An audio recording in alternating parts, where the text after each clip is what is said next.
하나님의 구원하심을 보라. 그 두 번째 말씀으로 오늘은 구원하실 때를 깨닫는 은혜라는 말씀으로 여러분에게 말씀을 전해드리려 합니다. 하나님이 우리를 구원해 내실 때 그 때를 아는 것이 얼마나 큰 복일까요? 그래서 하나님이 우리를 구원하실 때, 은혜를 베푸실 때, 우리의 기도가 응답될 때 그 때를 깨닫는 은혜가 저와 여러분에게도 있게 되기를 주님의 이름으로 축복합니다. 하나님께서 430년 동안 종살이하던 이스라엘 백성들을 구원해내시기 위해서 모세를 하나님이 보내셨죠. 근데 하나님께서 이 모세를 통해 이스라엘 백성들에게 보이신 그 구원의 때가 언제였고, 또 그들이 그 구원의 때를 어떻게 받아들였고 그 결과가 무엇인가에 대해서 여러분에게 말씀을 드리려 합니다. 우리가 지난 시간에 함께 나누었던 것처럼 우리를 구원하실 분은 하나님과 그가 보내신 그 예수 그리스도 어린 양, 그분에게 있음을 언제나 우리가 바라보고 믿고 살아가게 되기를 주의 이름으로 축복합니다. 좋을 때나 그렇지 못할 때나 지금도 우리를 구원해내신 분이 하나님이시고, 그리고 앞으로도 우리를 구원해내실 분이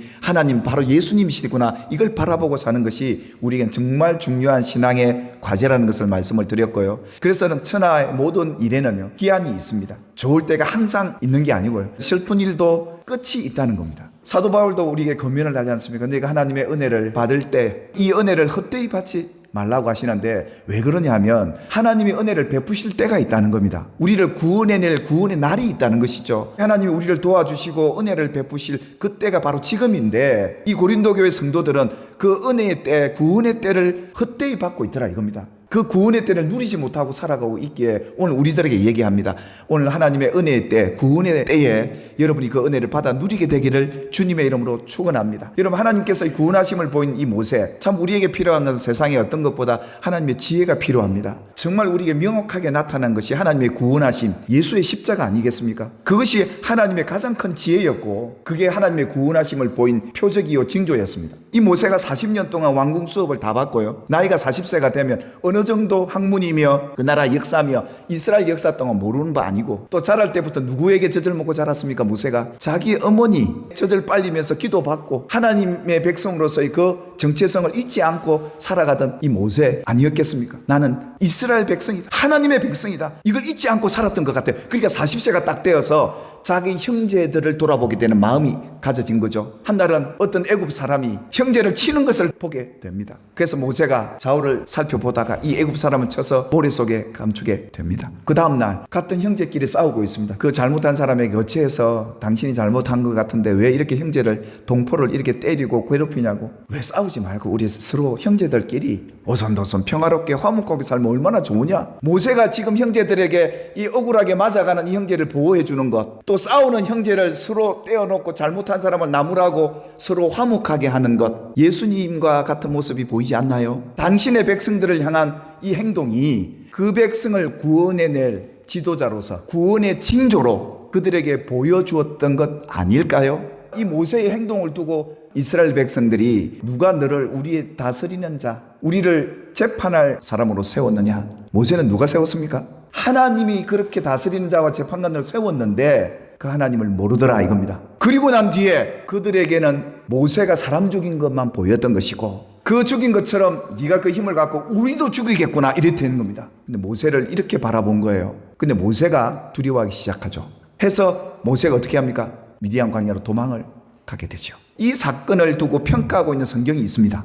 그게 바로 사도행전이죠. 이 모세의 행동과 그 의미, 백성들의 이 반응의 결과를 이렇게 성경은 해석을 해놓고 있어요. 스데반 집사가 성령이 충만해서 유대인들에게 이렇게 설교를 하는데 어떻게 설교하는지 아십니까? 한 사람이 원통한 일을 당함을 보고 누가 보았습니까? 모세가요. 보호해주고 압제받는 자들을 위해서 원수를 갚아 애굽 사람을 쳐 죽인 이 사건, 스데반 집사가 하나님의 하신 일, 당신의 백성들이 어떻게 반응했는가를 이렇게 해석하고 있는데요, 이렇게 형제들을 보호해주고 원수를 갚아주었는데 그 형제들이 하나님께서 자기 손을 통하여, 이 자기 손이 누굽니까? 모세의 손을 통하여 구원해 주시겠다는 것을 깨달으라고 보여준 사건이었다 이겁니다. 하나님이 모세를 통해 우리를 구원해 내시겠다 깨닫고 모세를 자기의 지도자로 세워서 하나님이 이제 우리를 구원하시겠구나, 할렐루야, 이렇게 그 사건을 구원의 징조, 구원의 표적으로 봐야 하는데 그들이 깨닫지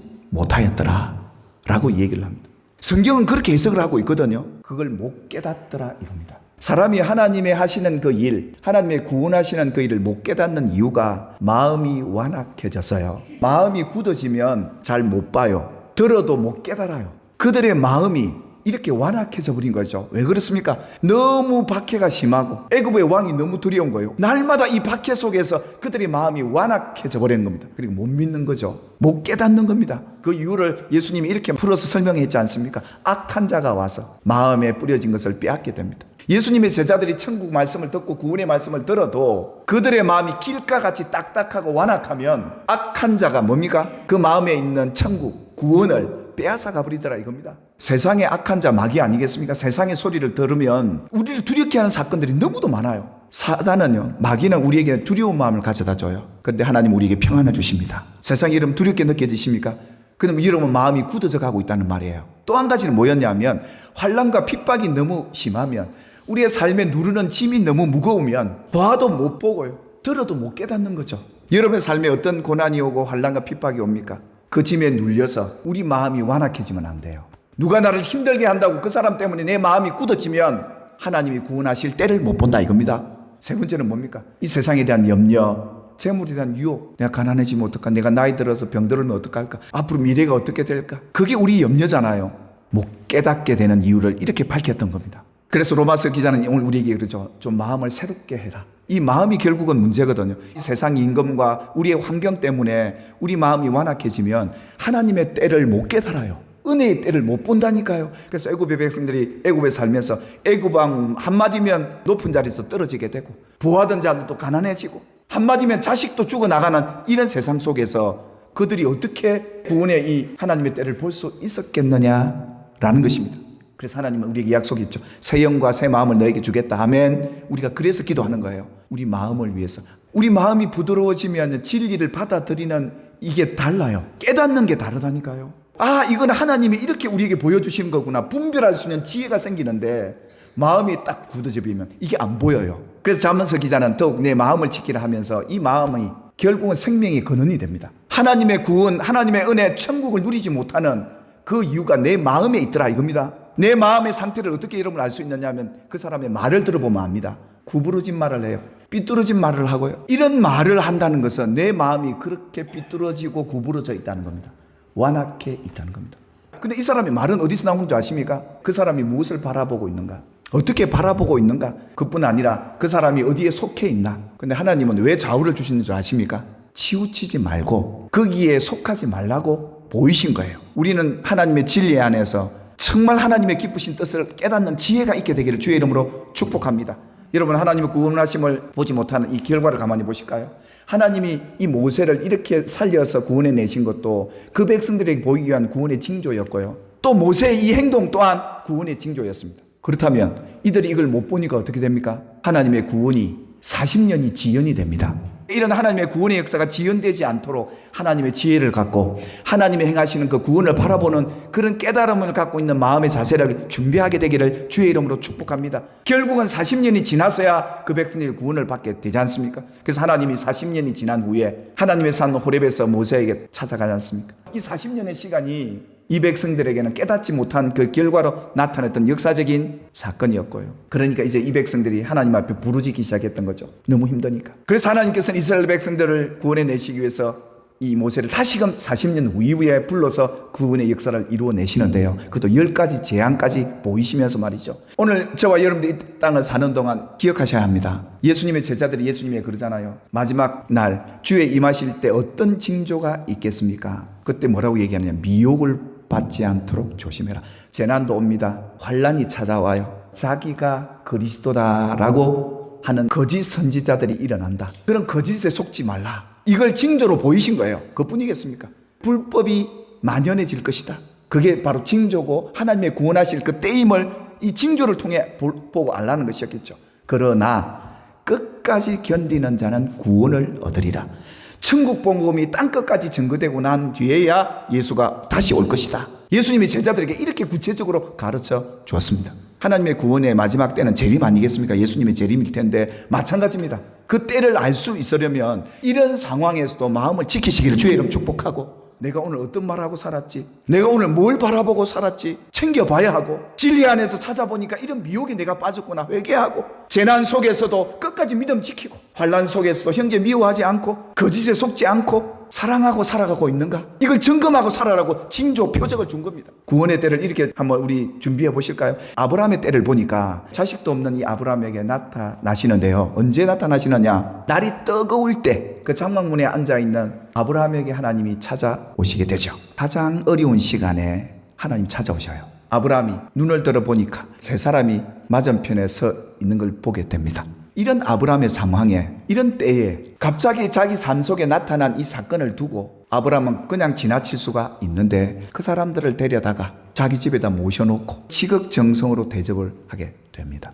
그 이후에 하나님께서 뭐라고 얘기하시냐면, 기한이 이를 때에 하나님의 그 때를 아브라함에게 알려줍니다. 기한이 이를 때야 내가 내게로 돌아올 텐데 사라에게 아들이 있으리라. 그러고 난 뒤에 하나님이 아브라함에게 그럽니다. 내가 하려는 것을 아브라함에게 어떻게 내가 숨기겠느냐, 알려줘야 되지 않겠느냐. 이게 징조 아니었겠습니까? 하나님의 축복된 말씀을 받게 돼요. 아브라함아, 네가 강대한 나라가 되고 너만 복받는 게 아니라 너 때문에 천하 만민이 복을 받게 될 것이다 라는 약속의 확정을 이 아브라함이 듣게 됩니다.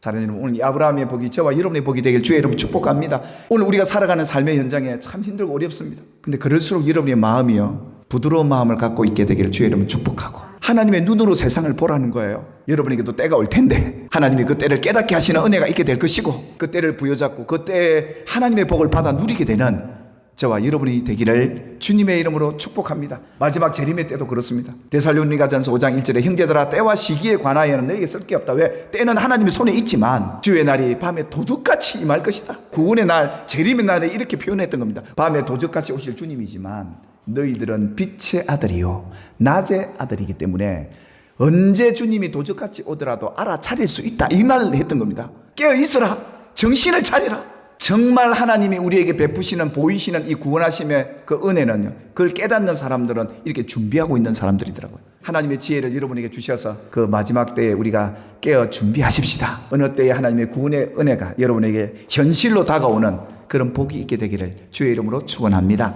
하나님 감사합니다. 사랑하는 우리 성도들과 함께 말씀을 함께 나누면서 이 마지막 때 구원에 가시는 하나님을 보라, 정신 차리고, 세상이 너를 구원해 줄 것이 아니라, 세상이 너를 부욕해 줄 것이 아니라, 세상이 너를 구원해 줄 것이 아니라 오직 하나님만이 너의 구원해 주요 내가 보낸 예수 그리스도만이 너를 참 구원해 줄 분임을 믿으라고 하시면서, 오늘 이 구원의 때에 은혜 베푸실 그 때를 헛되이 받지 않고 받아 누리는 우리 모두 되게 도와주옵소서. 하나님, 우리 마음을 날마다 하나님 앞에 내려놓습니다. 점검하게 도와주시고 깨닫게 하시고, 하나님의 구원하심 앞에 깨닫는 은혜로 그 구원의 복이 오늘 우리 현실로 경험되어지고 손으로 만진 바 되도록 도와주시옵소서.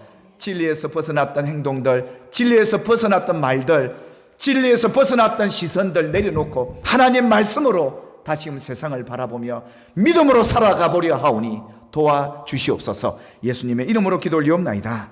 아멘.